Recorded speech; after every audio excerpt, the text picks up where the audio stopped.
Mr. Berman for the Times of Israel. The IDF is fighting again in the Gaza Strip. I myself might be called up in a month. Do you think that's the way to pressure Hamas to get to a deal? And do you think blocking humanitarian aid is also an effective pressure? Well, you know how I feel about the Gaza Strip. I think it's an incredible piece of important real estate, and I think it's something that we would be involved in, but having a peace force like the United States there, controlling and owning the Gaza Strip would be a good thing. Because right now, all it is for years and years, all I hear about is killing and Hamas and problems. And if you take the people, the Palestinians, and move them around to different countries, and you have plenty of countries that will do that, and you really have a freedom zone. You call it the freedom zone, a free zone, a zone where people aren't going to be killed every day. That's a hell of a place. It's you know what I call it, a great location that nobody wants to live in, because they really don't. And when they have good living, real living, where Hamas and all of the problems they have, the level of death on the Gaza Strip is just incredible. And I've said it. I don't understand why Israel ever gave it up.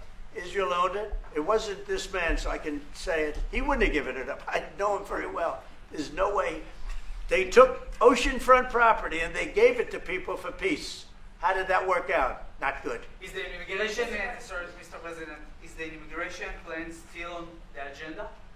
Which immigration? From Gaza. From Gaza. All it is a concept that I had that I think is good, and now people are copying it. Maybe you want to tell. People are talking about the Trump plan. Gee, why don't we do that? Would you like to answer that question? I think what the president talked about is, first of all, to give people a choice. Gazans were closed in, and any other place, including in arenas of battle. I mean, whether it's Ukraine or Syria or any other place, people could leave.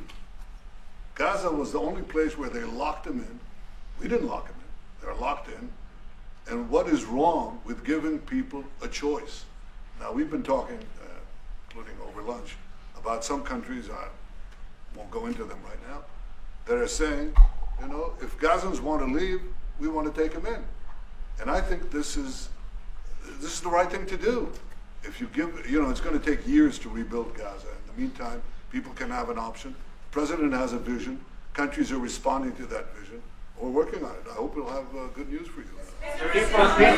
Download Tribunnews sekarang. Menghadirkan lokal menjadi Indonesia.